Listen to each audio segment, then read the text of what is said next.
Welcome to another episode of the Pepper Soup Talk Show, where we bring to the table movers and shakers in the African diaspora. So today we got a prolific brother with us, who we got connected with. He's an accountant by trade and a business owner. He has a company and a brand that he's building. He's gonna tell us all about the company.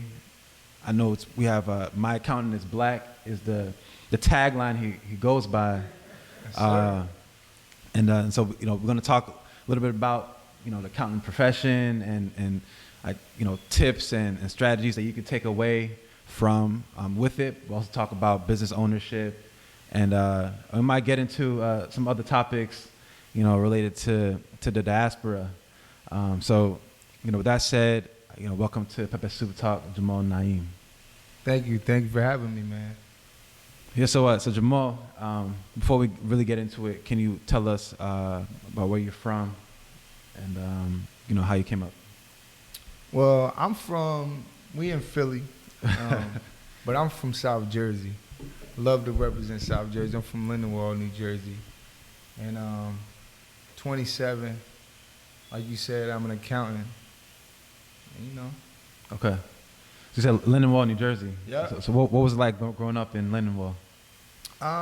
It's a poor town, small town, Camden County, like about 20 minutes from Camden. Okay. Like right over the bridge, so 25 minutes from Philly. Grew up small, close-knit town. It wasn't the best, but it was what we had. Grew up. Roaches in my cereal box, stuff like that. It wasn't the best reality, but it's what made me and it's what built the man that I am today. Yeah. Okay. And so now, I guess we hear a lot about Camden. Like Camden has always been in the news, especially being on the East Coast. And you say we were 20 minutes outside of Camden. Yeah. So for you, do you feel like your experience growing up in, is it Lindenwold? Yep, Lindenwold. Yeah. Do you feel like it was like the Camden experience, or was it kind of its own separate? It's different. Thing? It's the same but different. Like we had, they always used to call Lindenwold like Camden Last Resort. So a lot of people, Wow. The river line, the speed line, if you are familiar with it because it come into Philly, the last stop on the speed line is Lindenwold. And there's 2 stops from Camden. A lot of people that I went to high school with is from Camden. And if they didn't go to Camden High or Wilson, they would come and go to Lindenwold High.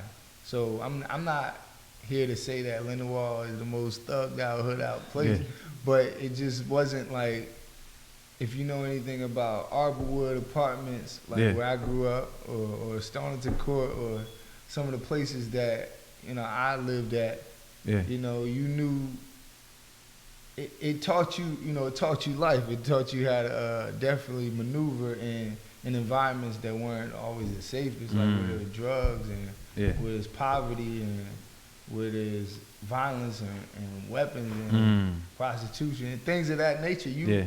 You're accustomed to a lifestyle that actually made you kind of grow up a little faster than maybe someone in Cherry Hill or Voorhees and neighborhoods that are directly next to us. It's just a different experience. Yeah.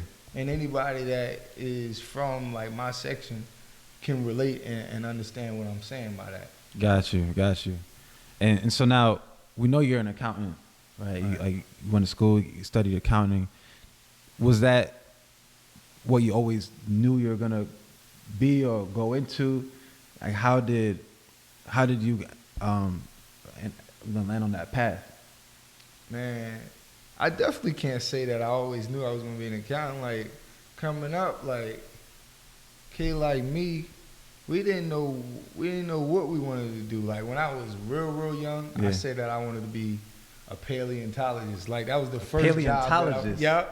I was a nerd as a kid. Like paleontologist. That's like You Yeah. dig up dinosaur bones. Yeah. Like an archaeologist, but you dig up dinosaur Yeah. bones. I was a nerd, but once I realized I wasn't that good at math and science, I was like, well, I gotta find something else out. And my uncle, he was an accountant like since I was young, and he had a big crib. So I was like, yo, I want to be like my uncle. My uncle, shout out to my uncle Keith. You know, I always used to go to his crib in Delaware and see how he was living, and that made me want to go into the field of business for sure. My older brother, he went to George Washington and he got his degree in finance. Okay. So once I seen that, I'm like, all right, two are like my, you know, one of my biggest influences were in the business field. My dad was an entrepreneur. He used to sell handbags and clothes and a whole bunch of stuff. Yeah. Bootleg CDs. He was a hustler. Like, that's how we got our first crib. Like, him just being an entrepreneur and getting it off the muscle. So I seen that as a kid, and I also seen my uncle as an accountant and my older brother as a finance major. And those were the things that kind of like, those are the amalgam of the things that I actually do now when I really think about it. Like, as an entrepreneur, like my father, as a financial accountant, you know, I got really the best of all three of those worlds, and those are the three probably major influences from my childhood. So it sounds like despite the environment you grew up in, you point to a lot of challenges in your circumstance, right? But it sounds like you had a lot of influences that kind of helped with directing your path. Because to be able to say you wanted to be a paleontologist at that younger age, like typically, I didn't really act on it. I'm not gonna lie. I didn't do anything. Well, to even have that in your mindset, like I want to be a paleontologist when I grow up. You didn't say I want to be a ball player. You didn't say I want to. You know what I mean? Like I wasn't no good. Okay. I wasn't no hooper. Because you hear that a lot more often, regardless of the environment you come from. So, you know. Yeah. Okay. Now, I'm hogging the mic. Toby, do you want to? No problem. So you kind of give us the high level of your childhood and transition into accounting. What are some of the challenges you had to overcome in order to, get to this path? It's not, an easy career path to be in. Man, so I'll start off by saying this, like, another thing that really got me into the space before I get into some of the challenges was I got to give a shout out to NABA, the National Association of Black Accountants. When I was a junior in high school, I went to this like youth enrichment program at the college that I ended up going to school at, Rutgers in Newark. And really it was like a 5-day program where I stayed on campus. A whole bunch of people, was like guys and girls, and we were all like pretty decent students, and we just kind of got to see the career of a businessman or an accountant. And we went to Prudential, we went to Deloitte, which is a big 4 accounting firm, and we really learned a lot about the discipline of accounting and all the different career paths like forensic accounting and auditing and advisory and all those different types of things. And that's what like really propelled me to want to go to the school that I went to and ultimately pursue the career of accounting. And once I got into college, some of the difficulties were like just like being able to pay for college. Like my family like didn't have no college fund like most. Well, I can't speak for most people. I can speak for myself and people that came up with me. I don't have a whole bunch of friends that graduated college.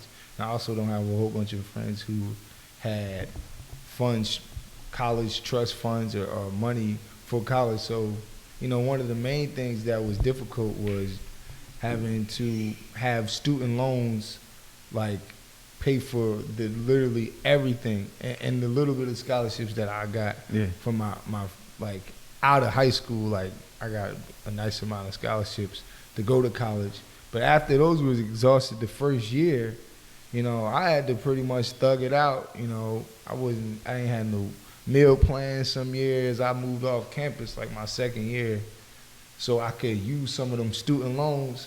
And really what I did was once I got the big refund, I used to just like have this huge lump sum and just pay for my rent out of this refund, which is, as an accountant, it starts you off in so much debt, like that I'm still currently carrying. But it was like, it was the ease that I needed, and it's what I needed, like, to have peace of mind, to just navigate and just do the work. Like, I couldn't focus on working like a 9 to 5 to pay for my, you know, my college expenses, because I don't think that it would have worked like that for me. It worked that I grabbed a whole bunch of debt and paid it so I could have ease in terms of eating every day and a house that's over my head, living in Newark, New Jersey, which is about 2 hours from where I'm from. And although that's not a far ways away, I ain't had no real support system up in Newark. So there was times when I was like, when I moved off campus, first place I lived was on Martin Luther King Boulevard, and you already know, MLK in any hood, especially in Newark, is not like the best place. And where I lived at, the landlord, her name was Barbara. I'll never forget, like I left, like I like checked out of like my apartment like right at the end of this school year, but I ain't had nowhere to stay. So like I snuck back into the apartment because my mans, he lived there, and she caught me like sleeping in the bed that I just like, I didn't even have, like, I didn't pay that month's rent. And like she kicked me out so fast, and that was just, it showed me some life lesson, like, yo man, like, but it's crazy when you don't have, like, if you got one aunt or you got one cousin that live in the area, you can just bum it on. But when you ain't got nothing, yo, I literally had all my stuff. I had to move it to my man Jose's spot, which was all the way on Broadway in North Newark. Like, shout out to Jose. And his roommate was mad at me, even though he kind of agreed to allow me to stay. It was a lot, pretty much, like living out and away from like my peoples, and it taught me a lot about just like how people operate when, you know, nothing is like beneficial for them. And it also shows you a lot about just like when you go on your own, like you really got to fend for yourself, all your clothes, all this stuff.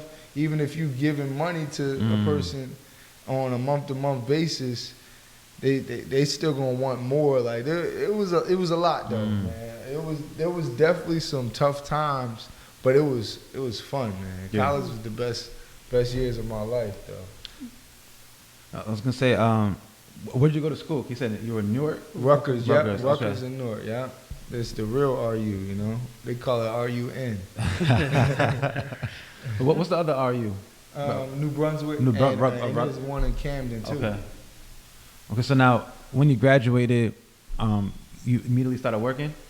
Yep. Right out of college, I didn't get like one of those crazy internship offers. Like I worked Big Four. I worked at PwC. Okay. But I didn't get an offer. But I did end up working at this mortgage company called Freedom Mortgage, and I was a staff accountant there for a little bit. But even that was short lived. Like actually, I think I know Freedom Mortgage because they have a branch in Philly too, right? I believe so. Yeah. I mean, they're a big company, yeah. Like, and they got places all over. But I ain't here to shout out Freedom Mortgage because they fired me in like 9 months. Oh man, it was a little. I ain't gonna get into it because I ain't in the business of bashing old companies. Not like I'm planning on working at no other accounting firm anytime soon. I got my own firm now, baby. I hear that. I hear that. So I just want to go back to your college days. Right. I don't want to gloss over it because it's kind of like a very big deal, you know, regarding a lot of people with, let's say from where you're from, you did mention a lot of people didn't have no college degrees. Yeah. You don't have a support system. You out in North Jersey, you know, Newark, all that other areas a little bit rough too. So in terms of a support group and just, you know, setting your feet, there's always a learning curve leaving your own hometown, going somewhere else and figuring stuff yourself. In terms of being able to overcome or stay grounded, what's some kind of things you have to learn quickly and fast in order to stay in school, stay in status, a whole bunch of things be going on. Man, you know what? Man, I gotta give a lot of credit to God, man. God really protected and sheltered me, and then it was also like the support system. Like I had some real tight homies. A lot of African brothers too, man. Shout out to the RU squad, man. Like all my boy Chinadu. Yeah. I had 3 Chinadus that was my man. I had the Mecca. I had my boy Mike, my boy Malcolm, my boy Avante, my boy Moose, my boy Larry, who I grew up with, who also was in that. So many, I don't even want to leave nobody out. But, you know what I mean? A lot of African cats was on my team, and shoot, man, they were some of the people that really helped me through a lot of hard times. Shoot, like cause I'm in a frat, I'm an Omega. Okay. Shoot, even when I was going through that process, like it was my line brothers, but yo, my boy Chin Black, Chin Brown, like, and a lot of even my homegirls, yo, African sisters like Sierra Leone, and whole bunch of chick, man. All you know was fun, bro. I'll tell you that. But they held me down, like, I mean, down, like, to this day, like, I can't even imagine where I would be at in some of these scenarios without, like, the cats that really became my extended family that, like, to this day I still talk to on a consistent basis. Yeah. Like, even if I don't, man, I still love you, man. Like, they held it down. It was a lot of it is just like having common, just morals and ethics and belief systems, and just understanding that we all in the same struggle. And that's where, like, like this pepper soup, like this diaspora, like, comes, in handy, because you see how, like, we all like the same, in the same struggle, even if we got different nationalities and ethnicities and stuff like that. When it comes down to it, we all like one people, and you really see it, like, when people show out for you when they don't necessarily have to, in a major way, and become family no matter what. Most definitely. And then with that said, what words of encouragement would you give, people that's going through your situation right now in college? Man, well, I can't even imagine them going through what I went through, because a lot of people still remote. Yeah. So, like, if you're going through college remote right now, I want to say, yo, stay the course and realize, like, that this is new, that literally everybody, the professors, the staff, the faculty, and the student body, and, like, if you went to college, it's for a purpose, and, like, really, you got to really dig deep and know what your purpose is and execute on that daily, and stay grounded and meditate on whoever it is that you believe in, and really seek every day to figure out what it is your next step should be. But also, like, not being too hard on yourself, and just realizing that, like, over time, like, God gonna reveal what it is that you're supposed to be doing, and just keep walking in that. That's what I would tell the young people, for sure. That's powerful. That's powerful.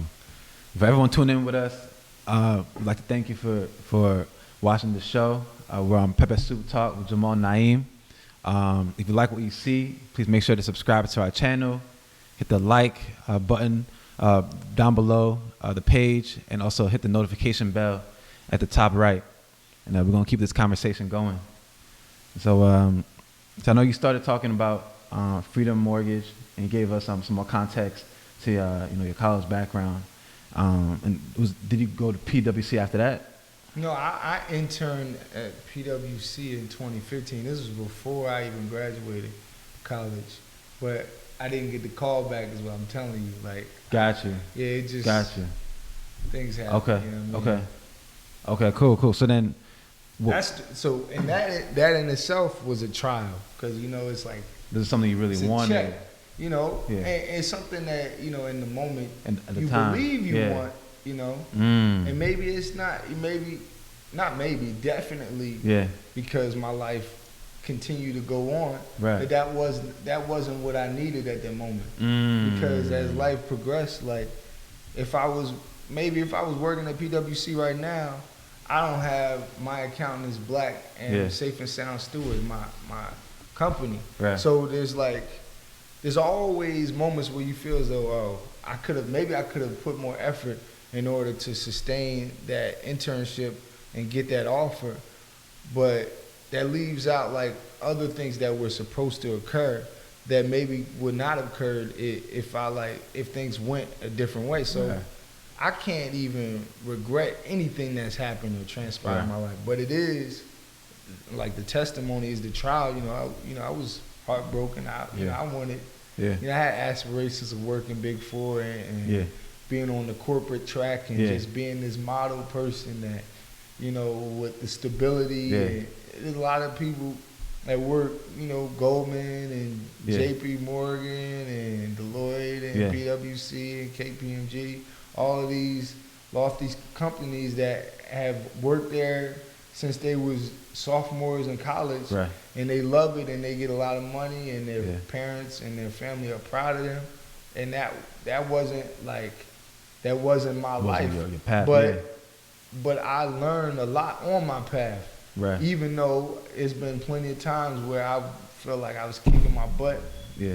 and I got let go from opportunities. And that's really why I created my own opportunity. Right. Because I wasn't gonna keep allowing there to be something that a boss had over me in terms of my career. I invest so much of my time and my heart and my soul into projects that I would work on. Yeah. And then it would be ripped from underneath me at the last second. Yeah. And I would be heartbroken. I can tell you many times where I done cried because I was let go from a team. Yeah. Or I done gone through depression or suicidal thoughts and anxiety from being let go of assignments, feeling like, yo, I feel as though I gave everything I had and I felt like I was the best piece how could they. But when you give someone the authority to take something away from you, you can't be surprised if they do it. No matter whether it's right, wrong, or indifferent. That's a word. For real, man. That's a word. Even before we started the interview, we talked a little bit about your company and about your mindset too around ownership, around you're talking about creating your own opportunities, and we're talking about building our own table, and that's a real mindset shift based on what you're talking about with your background, even some of the challenges with handling certain, let's say, it was rejections or things not going the way you wanted at the time. What created that mindset shift for you? Because it's something that has to occur at some point. Whether you could have been in the, let's say, the Big Four, one of the Big Four corporations, and stayed in there, and some people may have that mind shift at some point if they went down that direction. But it's like, what created that mindset shift for you to say, okay, I want to build my own firm. I want to, create my own opportunities. I want to create opportunities for others. What was that?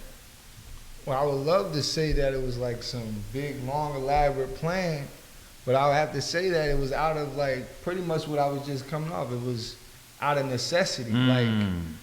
This pandemic in itself, forced it levied upon me to have this mindset shift, or I was going to continue to sink and go into sulk and under this depression. It's what did I get this expensive behind education for? To learn business and accounting and marketing and finance, to not be able to utilize it in any capacity. There's people who never go to college that start businesses and are likable and can sell things. Why can't I come up with a business, get a logo, brand myself, create a website, create an Instagram following, market to people, and go direct to consumer. Why can't I do that? The answer is that I can. And it just took for me to say, I can do this, and to start, like what I showed you on that other podcast, to be action oriented and start to like walk in the purpose that I really have designed for my life. And it was like the moment I started to like invest in my business and like watching like other podcasters that tell you about like how to survive as an entrepreneur, like reinvesting into your business, right? Like putting money, instead of spending money on food and Uber and traveling, all these other, investing money into the brand that you're building, like every time. And I guess that was really the shift. It was like, all right, let me start offering these services for one. Before I even made the logo, I started to offer accounting services, like, cause I realized like I always wanted to do it like on a small time level. I always wanted to do taxes and little bookkeeping stuff. But I never like told people, like, people knew I was an accountant and I worked for companies as, you know, a staff accountant, but I never offered it to the public. So the first step was like making a public service offer that like I can offer accounting services. Then it was like, all right, one of the most important things was creating that brand identity. So creating a logo. And once I literally, God's honest truth, once I created that logo, it was like an immediate switch, like, cause now I had a sense of pride to like what it is that I was doing. Then I like came up with like the mission statement, the vision statement. I got these 4 agreements I want to tell y'all about. Like my company's called Safe and Sound Steward. So I got 4 agreements. First agreement is stewardship. And it's like, we're stewards of financial records. And then there's strategy. Like, strategy meaning like having like a goal and then like creating checkpoints like to get to that like goal, like creating certain benchmarks. Like a roadmap. Creating like having a plan to execute towards the goal, not just setting a goal. Everyone has dreams, aspirations, but like, what is your plan? Like, what's the process to get there? And then the next one is scholastic uplift, which it's about uplifting the youth, but not through random means, like through actual like scholarly attainment, like through teaching, through literature, through teaching, through like youth development, those types of ideals. And the last one is servant leadership.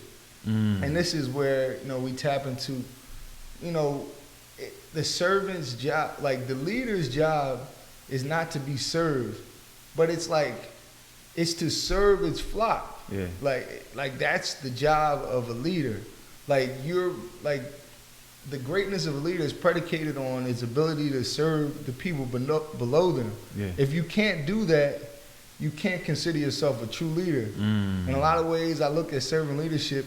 It's the 4th one, but it's really the agreement that all the other ideals are following. Because to serve is like to exist. Like for me, like my existing is like the reason I exist is to serve. For real. That's like from the heart. Wow. That's speaking a lot of powerful thoughts, man. True. And then let's just break this down a little bit for the listeners. What exactly is a staffing accountant, and why should somebody come get the services? A staff accountant? I believe you said you're a staffing accountant? No, so let me clear that up. I apologize. So I said I was a staff accountant, and by staff accountant, like different private practices like mortgage company, and I work for like a small business development organization. Staff accountant is just an accountant like support service that like, you know, you have your main things that you do, like if you do mortgages and you do real estate development. The staff accountant is just someone who accounts for all the financial records of a private organization. So right now, my title for Safe and Sound Stewards, I'm the managing partner and the president. So like, I'm just pretty much, I'm the creator and the founder of like my organization.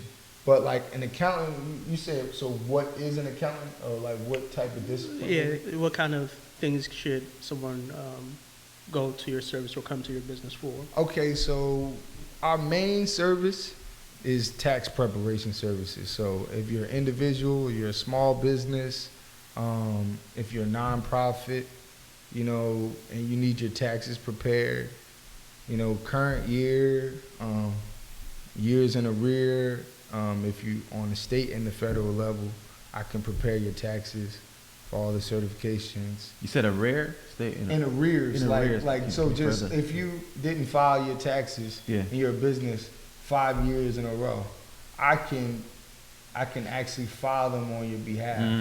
Okay. Like as a tax professional, Okay. like through the IRS. You gotta break down these terminologies Yeah, for I non-accountants. apologize. Like I take for granted the jargon that I use because like Yeah. I'm a professional, but I realize like it's not always common knowledge, and that's like where I gotta check myself.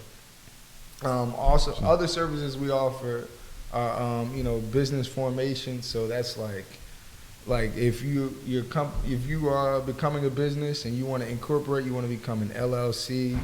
If you want to file as a C corp or an S corp, or you want to file as a partnership, or even if you want to file as a sole proprietorship, like forming your business, knowing the tax ramifications of like the business that you're forming, I can file that on the state and the federal level on your behalf. And also like we just got like our notary, like I'm notary public as of yesterday. Okay. So now like if you want to get your logos trademarked and copyrighted and things of that nature, you need a notary, and that's another part of the business formation, because you just want to protect all of the assets, all the intangible assets of your company if you're going out, especially if you plan on doing some big stuff.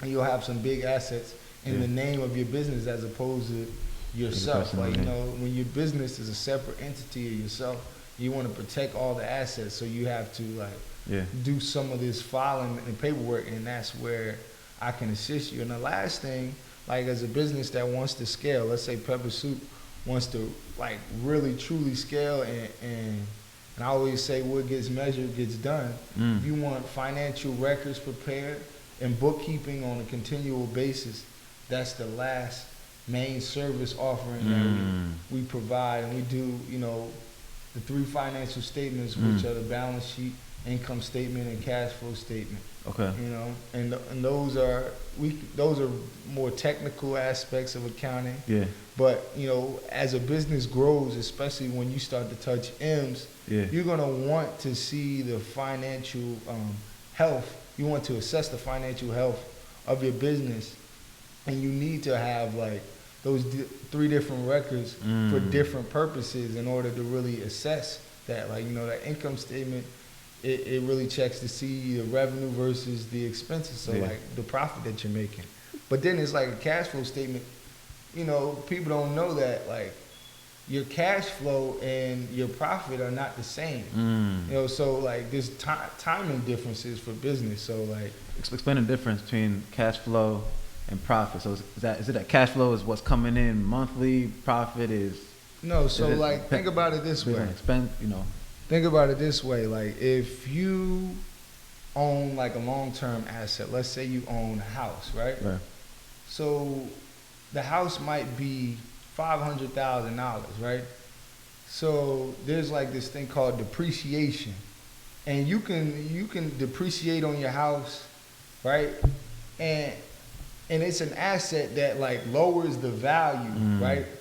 Or it's a contra asset rather that lowers the value of an asset. But like, so that becomes an expense on your income statement. Okay. But there's no cash lost. You know, it's not a cash transaction loss. But you have to like lower the value of something over the life of an asset. That's a long-term asset. Like there are short-term assets that like the definition of short-term asset, anything that can be like liquidated within 1 year. Like you can receive the cash value in less than a year. But a house, you know, like you can't really, it's a long-term asset. You're planning on like living there. If you have a 30-year mortgage, it's not going to be liquidated within 1 year. So you know, that's not the use of it, you know. So there's different ramifications, and then there's also different tax ramifications. But getting back to the point, like if you depreciate on a house, there's an expense, so your profit will go down, but that doesn't mean your cash flow goes down. Your cash flow remains the exact same. You know, sometimes you depreciate and your cash flow actually goes up because there's just ways of, like in the real estate game, there's ways of depreciating your assets that helps people with refinancing and things of that nature. Not to get into too technical, but that's just some of the difference between, you know, cash flow and revenue expenses on the income statement, you know? So let's do a quick example, just real world. So, you know, during the pandemic, a lot of people got into, you know, the stock market, a lot of traders, options, all that other stuff. For all the newbies there, let me say what kind of things they'll be like, oh, made all this kind of money. I need to go see my accountant. What kind of things would you advise them to say? If you're allowed to say any free consultations on here. On the see, look, I will tell you right now, I don't give advice on market securities at all. Okay. and I'll say that because that's not my area of expertise. Like I outsource that, and I look at people like, shout out to Wall Street Trap. I look at them, and even they, as the professionals, they, you know, they'll tell you, oh, I'm not tax professional, I can't give you financial advisory. I'm not giving anyone financial advisory on market securities because I lose money in market. I'll tell you right now, I made a nice little amount of money on Bitcoin recently because it was a spike. Shout out to the whole crypto market. Right? Salute. We working on NFTs with Safer Sound Steward too, but when it comes to the trading stuff, that's where people really, they miss me. They think I'm a trader. No, I look like, that's finance, and that's like forecasting into the future. The main delineation between finance and accounting, finance is reviewing records that have already been recorded and analyzing them. And that's accounting. Finance is forecasting into the future and looking at trends and trying to predict the future.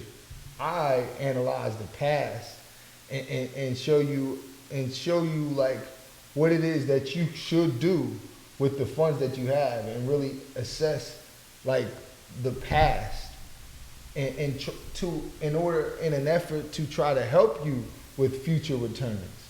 But it's looking at the past for accounting, it's looking at the future for finance. That is like one of the best ways I can say is the main difference. And market securities is more of a future thing. It's like, can I tell you what will happen in the future? I like working with the past because it's something that we can all, like, you can look at the past. If I tell you that this is going to happen in the future and it don't, I'm a liar. Oh, no. I'm just saying, like, if I already sold the stocks and options and stuff like that, you still have to make... So you're saying, like, if you, let's say, you know, he made a certain amount of profit, and you know, tax season is gonna be coming up soon. You talking about it's different capital gains, capital loss type of thing.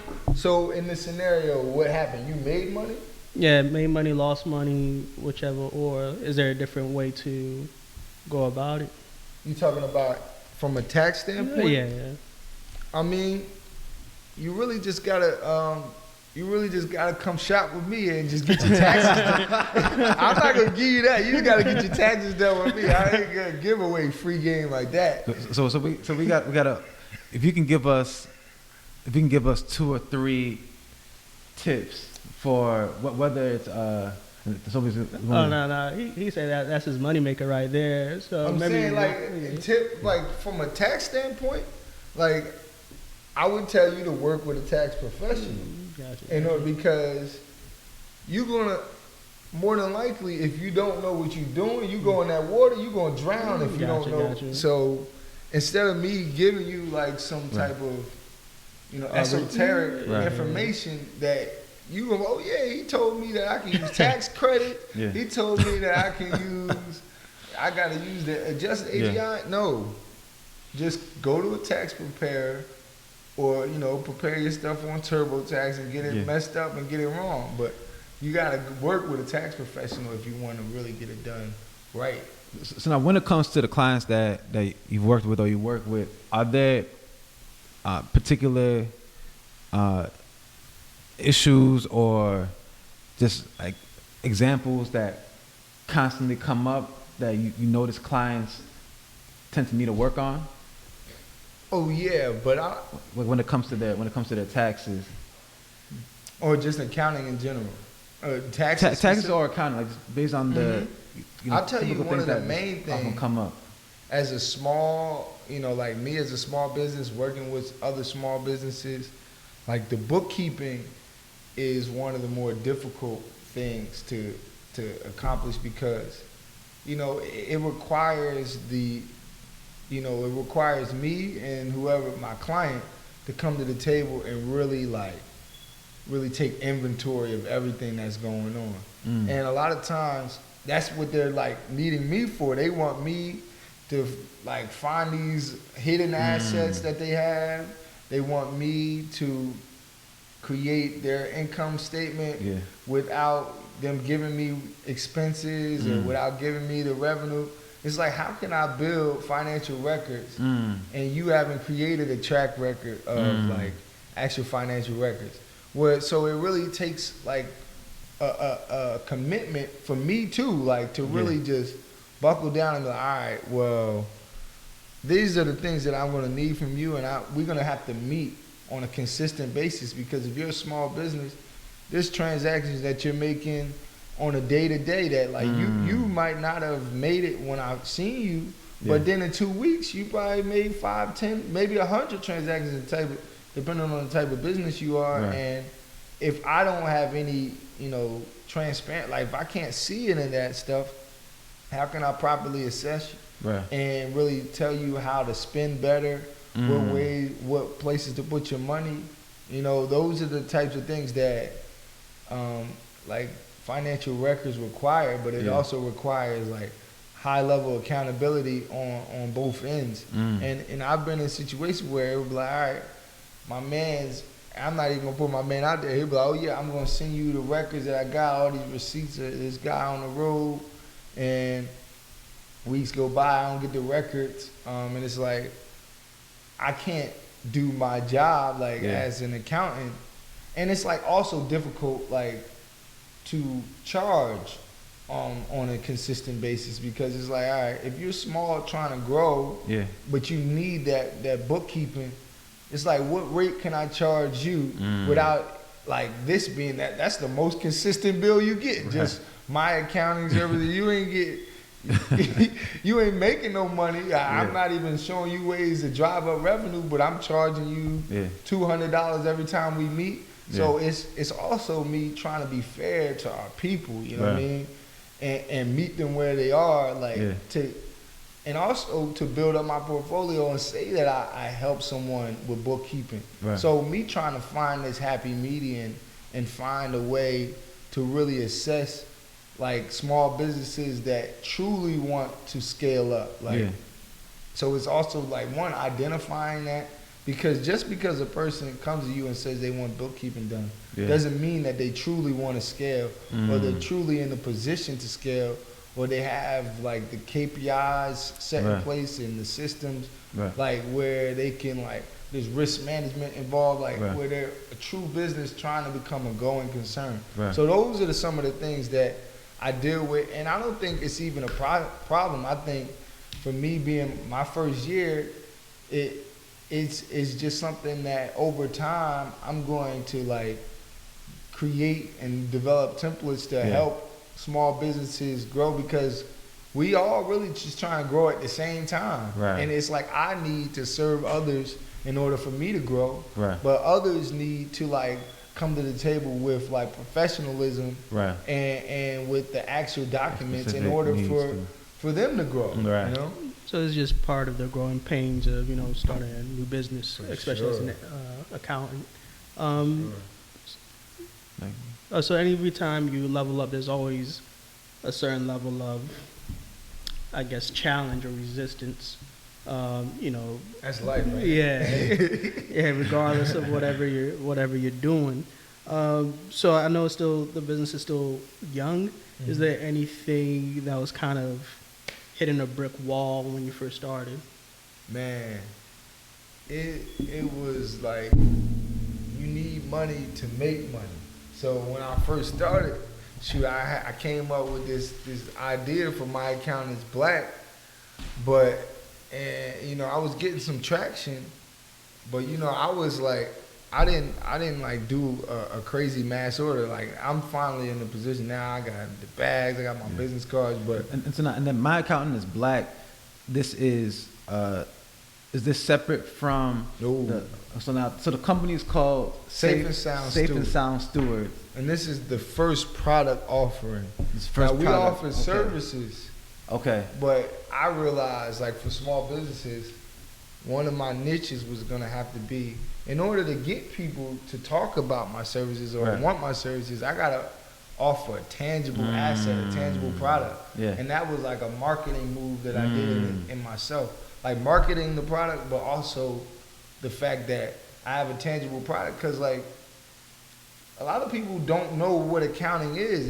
It's like this ideal. It's like this ideal, and they see that it might help a business grow, but Yeah. they can't touch it. They can't wear it. They Right. can't grab it. You can wear this, and it just happens to have like the discipline that I do on the front of it. Yeah. So it's like it's championing and it's giving my brand an identity, and it's also making a statement and a stance. Yeah. It's giving this brand this identity that not only am I accounting, but I'm proudly black. You know what I mean? So for a lot of people, it's like, dang, like Yeah. you said a mouthful with that, you know. Yeah. And so that's And just that. to hold this up, to the camera. So you got the my accountant is black. I got it on And, right now. I you got gave it my on, brothers, yeah. all three of my brothers, they can't even see you, but all three of my brothers got their complimentary shirt because, that's what we do here at Safe and Sound Stewards, you know what I mean? 100%. So now, I heard you say a little bit earlier that you're creating an NFT for Safe and Sound Stewards, and I think that's a very timely topic. We mentioned the crypto market, how crazy the crypto market is going. Bitcoin, by the way, is about to hit an all-time high. It's like already at an all-time high. 64,000. Yeah, it's like it's right OD. there. But this topic of NFTs is still elusive to but you're hearing it talked about more. Can you talk about what exactly an NFT is, and then talk about how you're applying it to your company? So the definition of an NFT that I just seen recently is that it's like a certificate of authentication for like a digital artwork. Because an NFT is like really, like it's a digital file, like a JPEG or a PDF, right? But it's like, they likened it to like if you went to an auction and you won a prize, they'll give you a certificate to say that this is authentic and this is like the real thing. Like say you won Starry Night by Van Gogh, like the original painting. Like they would come with a card and it might tell you how much it cost, the day that you won it, which auction was at. Now the blockchain is some new type of technology that it has like its own unique identifiers, where it's like every new block has its own like, and when I say unique identifier, I mean like it's like a social security, like it's very specific to whatever the user. It's like the time of day that it was purchased, how much it was purchased for, the size of the file, all of those different things are encrypted into this new blockchain technology, which is like synonymous with crypto and NFT. So essentially NFTs non-fungible token. They're not like Bitcoin, like they're not like actual currency, but it's like artwork that can be purchased using like the crypto market per se. And now, when it comes to Safe and Sound Stewards, you mentioned that you're creating an NFT, or you're thinking I'm in about the early thinking about stages, the applying very NFT. early stages. And I think it's something good to talk about because I know a lot of businesses that are in tune with the crypto market and are learning about NFTs are thinking about how they could apply it to their businesses. And as I started learning more about NFTs too, I'm realizing that this is something that over time more and more businesses are going to be applying to what they're doing. Right. So even in the early stages with you, like what are some of the thoughts that you've been having around how you could apply it to Safe and Sound Stewards? So man, I gotta really shout out my first intern, Eric, who's a kid that I grew up with. Like he's a little younger than me, and he's really the one that kind of got me in the mind space that this is something that I should consider. And the reason that I say that is because like he came to me like overzealous, like, oh, NFT. I'm like, yeah. And then I thought about it. I'm like, yo, I just built out my website. Check out www.safeandsoundstewards.com.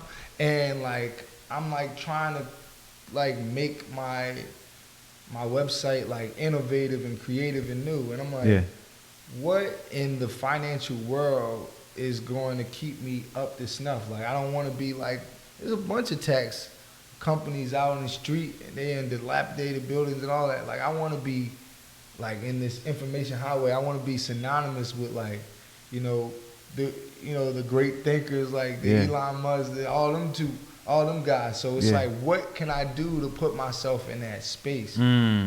So it's like the crypto market is like the future. Everyone, all the SEC, everybody's like skeptical of it, but at the same time, it's where we're trending, and it's like we're trending with currency.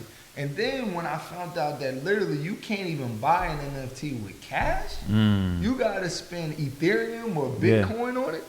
It's like that in itself is like, yo, it's changing the way that we like look at things. It's like a dynamic shift, like a paradigm shift. Like you gotta like exchange your cash for a crypto, and then you have to use that crypto in order to buy this digital artwork.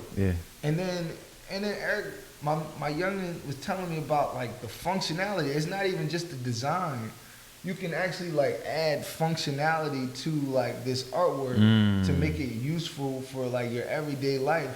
Like he said something along the lines that blew my mind, like to creating your own like private like support group. Like the people who are really gonna support your NFT are gonna be people that get like the custom promotions to like when you get, if I drop new shirts or like if you support my NFT, I'll feature on your podcast for free. Like once the price goes, you know, things like that. You can really create function through like, all right, let's see who really mess with me and where I'm going, where I'm trending. Because eventually we can be out of there and everybody's gonna have to. So it's like, and also I think what's interesting is that like that whole space for a lot of people is just like esoteric, like just like no one knows about it. So it's like, and I just pride myself on being a thinker. So it's like I don't know much about it either, but I need, like, I want to conquer it, you know. So I'm looking at it as a challenge, and also looking at some of the prospective things that I can do in terms of design, functionality, marketing, just in this crypto space, being in it and just being a person on the cutting edge of understanding information that's understood by a few. No, for sure. And I definitely think it's good, just like a good thing to do if you haven't already, to be taking a look at the crypto space and learn about what NFTs are or what they're becoming, and because they're only getting bigger and bigger.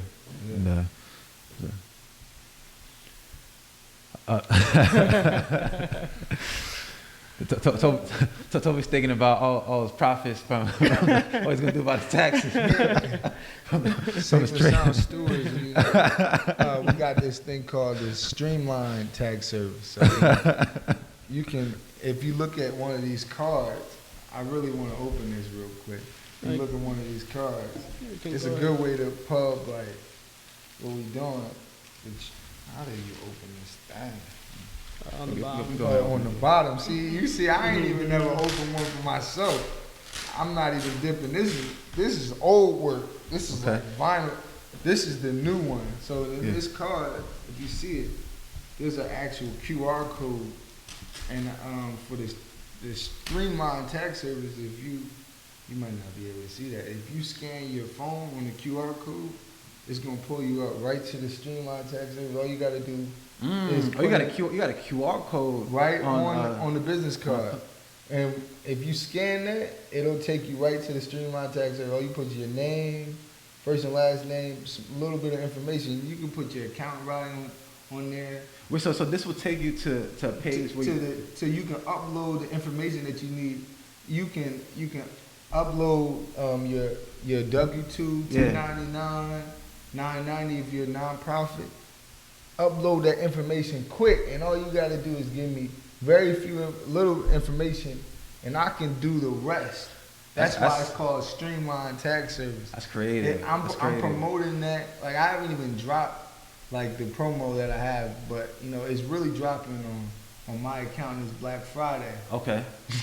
So from the marketing standpoint, I've been really.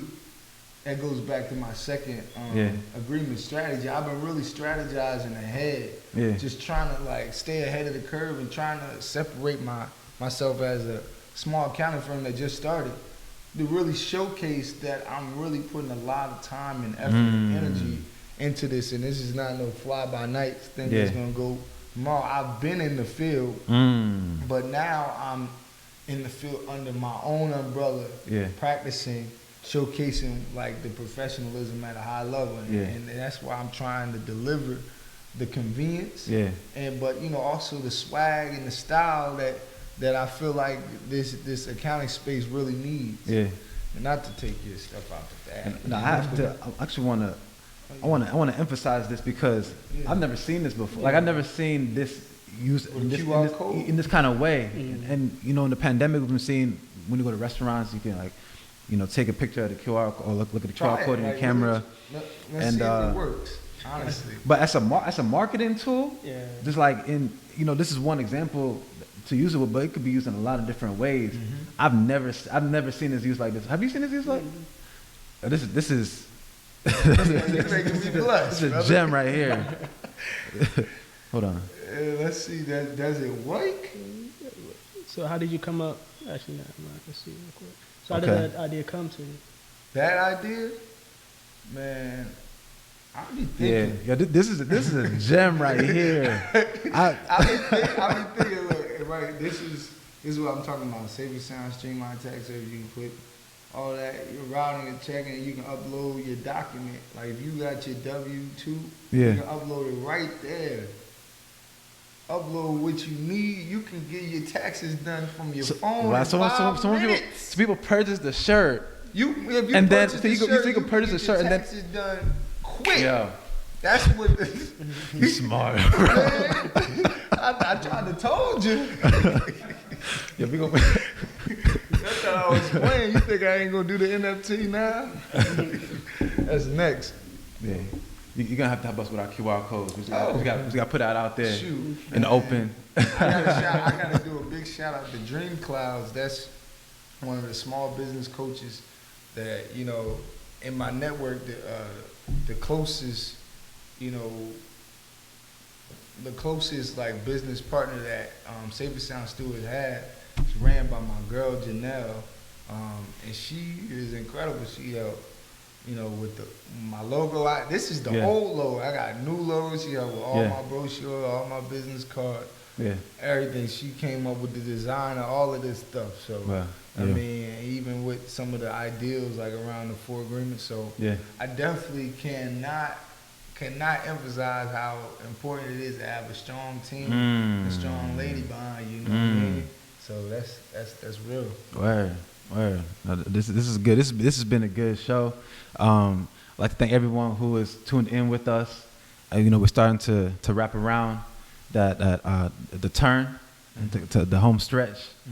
And so there's some questions that we'd like to ask towards the end of the interview. And one of those questions is, if you had to go back in time to talk to your younger self, a less, more naive Jamaal, you weren't sure kind of where, your life would turn. I would say, like, let's take Jamaal going into college. What would you tell the younger Jamaal as advice, just to navigate the challenges that you'll see going forward, the ups and the downs? Like, what would you tell him to kind of keep him on track? Don't quit. I'm about to say, and you gave me a bar. You said the more naive Jamaal naive. I'm going to use that. Yeah. I think but y'all might not know that I rap. So when I hear certain things like sonically, it catches my ear. But what I would tell myself is don't quit, and that all the greats have gone through trial and tribulation. I just read about George Washington Carver. Yeah. And this dude, up until like his 40s or 50, was living like with people from home to home throughout Kansas and Missouri, and was discriminated against. He was a slave. He was an orphan. Both his parents died when he was young. His brother died when he was really young. And he had a really extremely hard life. And like even all the way up to like him graduating from his college, being the first black man that he graduated from his college, he was still doing laundry services to support like himself, and not really making much money, and really relying on the people like that he would meet. Him just being such a pleasure to be around was the only saving grace that allowed him to live with people his whole life. And it's like, if that man, achieved that much stuff in terms of innovation and being like a naturalist and being a chemist, and being sought after by Booker T. Washington and Henry Ford, all the decoration and accomplishment that he achieved, like, why should my path be any different? So I really gotta say that, greatness, like, the path to greatness is like, it's littered with all types of obstacles and challenges, and like you gotta keep going. Like that's the only part of your testimony that's gonna make you great. That's hard. That's hard. I go watch this. I'm gonna watch this. OD. I feel like this not me speaking. This is the Lord. So now with the future of Safe and Sound Stewards, my accountant is black. It's the first your product. You talked about an NFT, and you have sounds like you have a lot of ideas and thoughts. That's all I got. You kind of just like go through in your head. What does the future of Safe and Sound Stewards look like? Like where are you trying to take this? We want to be able to play this video back 5 years from now and say that Jamaal came on the show and he talked about his accounting firm. He talked about his brand that he was building and some of the things that he wanted to do with it, and he did it. The future looks like, being able to serve this community, like, for the next 50 years, to be able to be pleasant to others, to help others build wealth, to gain financial literacy and freedom, to uplift the youth and inspire them that, the field of accounting is an option. Yeah. That there's other options outside of basketball and football and drug dealing and even being a doctor and a lawyer. Like, you know, there are other options. There are other ways of really earning a living and providing for your family. So, you know, being, you know, just championing that, but also like, you know, being on the cutting edge of real estate and being on the cutting edge of, you know, we gonna do market securities, we gonna trade stock options, you know, and eventually getting to the point where we can talk about and give advice on financial vehicles and securities of that nature. So just and building a team out, and having, you know, multiple locations and being as, you know, being a industry competitor with the likes of like Jumpin' Jack Tax and all and EY, all of those industry leaders, just being in the same mix, like being able to communicate and really hover around that and not feel like weird about it, not feel like, oh, this is making that feel normal, making black excellence feel like easy and normal, you know, like working with the industry leaders in every industry and for people to want to acquire us no matter what industry they're in, no matter what size of their company. That's really what I'm looking forward to. You know, one of the things that really drew me to your company is the fact that it wasn't just an accounting firm. You know, it's the fact that you specifically emphasize this idea of financial literacy and the importance of financial literacy. I want to ask you, why do you believe financial literacy is so important, especially for the black community? Because we have historically not been financially literate. And because of that, we've squandered so much wealth as a community. They say 60% of NBA players go broke after they retire. And that's like 60% of the NBA players are definitely our community, for one. And two, it's like they receive huge salaries. Like they are the class of like the black community in terms of like touching wealth. Yet, due to lack of financial literacy, they squander that wealth. But white folks that come into money in their lifetime, they don't squander that, and that's a direct sign that there needs to be a shift in mindset and understanding of like how to utilize capital and how to assess risk and how to budget and how to plan for the future. Like financial literacy is a must, and it's something like now people are kind of waking up and you hear more and more people like, oh, why isn't budgeting and financial literacy taught in school? And we're getting there. It's becoming more popular, like some of the programs we reference. But until it's like as popular as any rapper, like Dirt and Drake, until it's that popular, we ain't gonna really see like the financial revolution. We ain't gonna see another Black Wall Street. We ain't gonna see another Black Renaissance where we really eating it and it can't be tore down. You know what I mean? That's where it is. It's like, why do you think they keep referencing Tulsa? Like, we haven't had no other eras where there was black folks just thriving as a people and in a large group. That's due to what? Lack of financial literacy. It's not due to a lack of black folks making money. Plenty of rappers making money. Plenty of actors making money. Plenty of ball players making money.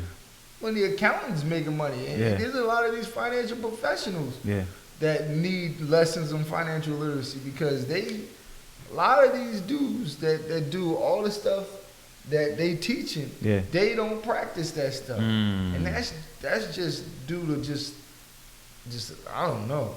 I don't know what that is. I mean, we got to do better as a group. That's all I know. I guess I agree with what you just said about financial literacy. And I do believe there's a shift going on in the communities where we are going to get to that level, I believe, in my opinion, in like the next 5 years. Oh. Just to say, I feel like, I'm not sure, I might be seeing things other people not.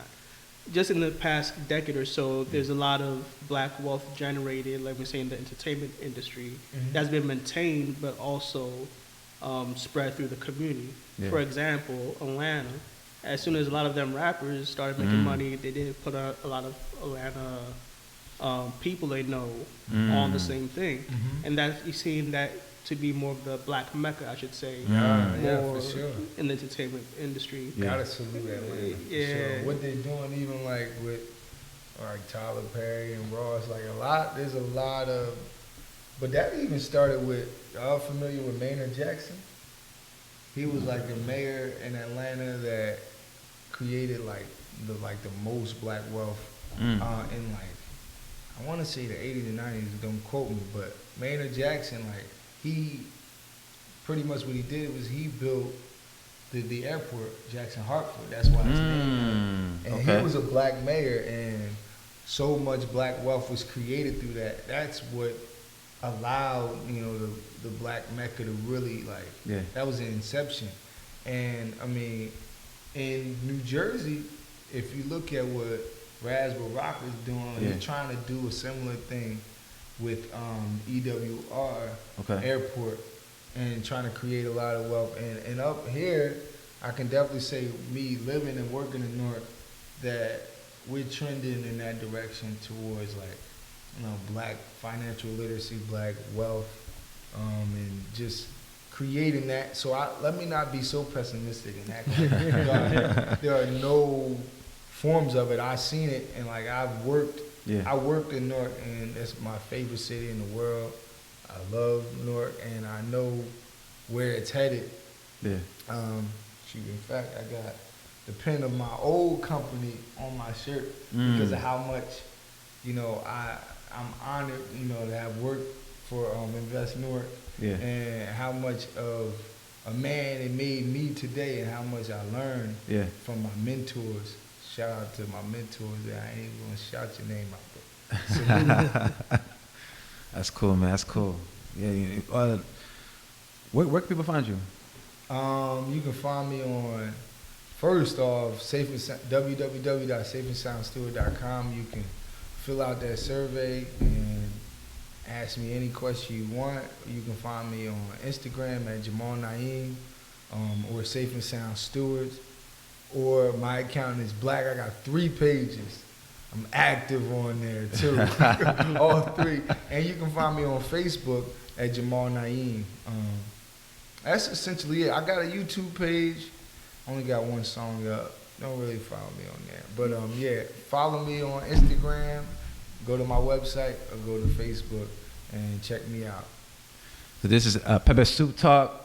We're here with the prolific Jamaal Naim, accountant, business owner, educator. We're excited to see where you take things, you know, these next few years, and we expect big things from Safe and Sound Stewards. Thank you for being on our show. Thanks for having me, guys. Sure.